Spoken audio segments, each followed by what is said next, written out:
साथी नमस्कार, news of Gwalior में आप सभी का स्वागत है। और अगर आप आईएएस या पीएससी की तैयारी कर रहे हैं और एक अच्छा संस्थान तैयारी के लिए ढूंढ रहे हैं, ग्वालियर में रहते हैं, तो आपको बता दें फिलहाल ग्वालियर के फूलबाग पर हम मौजूद हैं और मौजूद हैं विद्या आईसीएस कोचिंग संस्थान पर, जो कि आईएएस और पीएससी के एग्जाम के लिए पूरी तरह से डेडिकेटेड है। और इनका यह भी कहना है कि बाहर अब जाने की जरूरत नहीं है दिल्ली या अन्य किसी शहर में, क्योंकि ग्वालियर में ये पूरे डेडिकेशन से उसी प्रकार के कहीं ना कहीं तैयारी करा रहे हैं। हमारे साथ अजीत सर हैं। सर, विद्या आईसीएस क्यों खास है? और एक बात आपने अभी कही थी कि दिल्ली और बाहर जाने की जरूरत नहीं है, तो क्यों अलग है विद्या आईसीएस? मैं ये कहना चाहूँगा, मैंने देखा है अधिकतर अपने ग्वालियर के और एमपी के बच्चे अधिकतर दिल्ली जा रहे हैं यूपीएससी की तैयारी, आईएएस की तैयारी करने को, और अधिकतर पीएससी वाले बच्चे इंदौर जा रहे हैं। तो हमारे कई दोस्तों से, अधिकारियों से बात हुई कि क्या रीजन है, यहाँ के बच्चे दिल्ली और इंदौर क्यों जा रहे हैं। तो हमने सबसे पहली कमी यहाँ की पाई गई कि यहाँ के जो अन्य संस्थान है वो क्या करते हैं, बच्चों के साथ थोड़ा कई एक साथ पढ़वा देते हैं। कांस्टेबल, एसआई, पटवारी, व्यापम, रेलवे, यूपीएससी, पीएससी एक साथ बच्चों को पढ़ा रहे हैं, जिससे क्या हुआ, संस्थान एक जगह फोकस नहीं कर पाता, जिससे बच्चों का ट्रस्ट खत्म हो गया। उस वजह से बच्चे दिल्ली और इंदौर जा रहे थे। उस कमी को दूर करने के लिए हमने पूरी कोशिश की है कि हम केवल सिविल सर्विस में फोकस करें। इसके लिए हमने स्पेशल 2 बैच बनाए हैं। एक बोलते हैं एबीसी बैच, जो रहता है 12th पास बच्चों के बाद, उनके लिए हमने प्रोग्राम रखा। पहले 6 मंथ बेसिक एनसीईआरटी, फिर 1.5 साल में सिलेबस कंप्लीट कराना, फिर 3 साल में पीएससी प्री फोकस करना, फिर मेंस फोकस करना, फिर इंटरव्यू प्रोग्राम, 60 दिन का इंटरव्यू प्रोग्राम। इसी तरह हमने दूसरा बैच बनाया टारगेट बैच, जो केवल 1.5 साल में रहता है, जो ग्रेजुएट बच्चे होते हैं, सीधा एग्जाम की प्रॉपर तैयारी कराते हैं।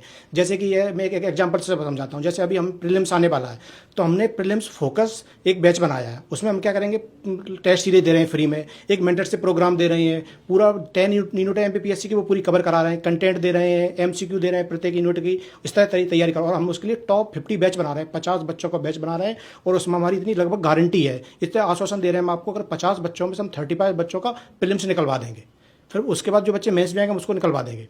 अब इसी को हम ध्यान में रख के क्या कर रहे हैं, हमने एक और स्पेशल किया ग्वालियर में। हमारे साथ आईएएस मतलब अधिकारी हमारे साथ जुड़े हैं, जो अधिकारी चाहते हैं कम फीस में, गरीब बच्चे हैं, एसटी एससी ओबीसी के बच्चे हैं, उनको कम फीस में ग्वालियर में सुविधाएं मिल जाए। तो अधिकारियों के रेफरेंस से अगर कोई आ रहा है, अगर अधिकारी का नाम ले रहा है या गरीब है, तो उसके हम कम फीस पे कर रहे हैं। और अधिकारी हमारी इतनी हेल्प कर रहे हैं कि वीकेंड में एक दिन आ रहे हैं, सैटरडे या संडे दिन आ रहे हैं, प्रॉपर एक टीचर की तरह क्लास लेते हैं, बच्चों को समझाते हैं कैसे तैयारी करना, जिससे बच्चों को स्पेशल केस स्टडी पोर्सन है, एथिक्स पोर्सन है सिलेबस में, वो कवर हो जाता है भाई अधिकारियों के द्वारा।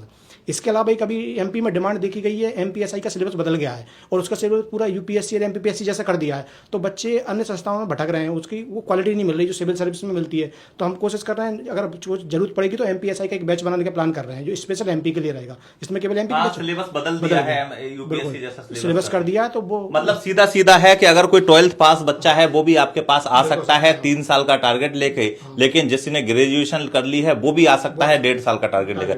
दोनों के लिए दोनों तरह के बैच आपके बिल्कुल, एक एबीसी बैच है 12th वालों के लिए, और टारगेट बच्चों के लिए टारगेट बैच है। 2 बैच बनाते हैं हम, और उसमें पूरी तैयारी करते हैं, प्री मेंस इंटरव्यू। एमपीएसआई वाला भी आ सकता है, मतलब बिल्कुल आ सकता है, सिलेबस बदल के बिल्कुल बन सकता है ना। और हमारा यही फोकस है कि हम उनको रियल में वो जो डिमांड है सिविल की क्वालिटी होती है, मेंटेन एक अप्रोच होती है, उसको कौन से माध्यम के बैच, इंग्लिश मीडियम के? हाँ, दोनों, हिंदी इंग्लिश के दोनों बैच है, दोनों अलग अलग सेपरेट बैच है, मिक्स बैच नहीं रहते, और अलग है। 12th का बैच अलग है, ग्रेजुएशन के बाद आता है टारगेट बैच अलग है, और फोकस रहता है वो बैच अलग रहता है। हम इंटरव्यू की पूरी तैयारी भी करवाते हैं, प्रोग्राम 60 दिन का इंटरव्यू प्रोग्राम चलवाते हैं। इसमें कई सिलेक्टेड लोग आते हैं, वो पूरा गाइड करते हैं। 30 दिन गाइड करेंगे, 30 दिन इंटरव्यू प्रोग्राम करवाएंगे। तो हम हर लेवल पर बैच शुरू हो रहा है एमपीपीएससी? जी बिल्कुल हो रहा है। अभी विजय आरंभ के नाम से हम टॉप 50 बैच बना रहे हैं, जिसमें केवल 50 बच्चों को रखेंगे हम, उनका हम कह रहे हैं 35 बच्चों का प्रीलिम्स निकलवा देंगे। ये हमारी लगभग गारंटी टाइप की आश्वासन दे रहे हैं। आप देख सकते हैं, इससे पहले भी हमने टेस्ट सीरीज चलाई थी, हमने लगभग 1500 क्वेश्चन दिए थे, 15 टेस्ट करवाए थे हमने। उसमें से हमने बच्चों को 2 दिन पहले कह दिया था कि आपके इसमें से एग्जाम में देखें, हमारे क्वेश्चन 71 क्वेश्चन आए हमारे टेस्ट सीरीज से। तो इस बार हम सोच रहे हैं ऐसा ही कम से कम 80 क्वेश्चन हमारे संस्थान से आए, ऐसे हमारी प्लानिंग है। साथियों, आपको बता दें कि सीधा सीधा अगर आप एमपीपीएससी या यूपीएससी की तैयारी कर रहे हैं, या भविष्य में एमपीएसआई जिसका सिलेबस बदल चुका है उसकी तैयारी करने के विषय में सोच रहे हैं, तो विद्या आईसीएस फूलबाग पर आप जरूर आ सकते हैं, मुलाकात कर सकते हैं, सर से मार्गदर्शन कर सकते हैं। और अगर जरूरत पड़ने पर अगर आपको एडमिशन लेना है या चाहते हैं कि माहौल अच्छा है, टीचर्स अच्छे हैं, और अगर एडमिशन भी लेना चाहते हैं तो यहाँ पर एडमिशन भी ले सकते हैं। 2 हॉल बन गए हमारे, एक और हमने नंदिनी टावर आ गए हैं, वहाँ पे भी हमने एक सेंटर बना दिया। 2 सेंटर बन गए हैं विद्या आईसीएस के। अब बच्चों की डिमांड को देखे कई बच्चे आ रहे थे, तो इसलिए 2 सेंटर बनाने पड़े। ठीक है, फिलहाल फूलबाग चौराहे पर ही ऑफिस है, तो आप ऑफिस विजिट यहाँ पर कर सकते हैं।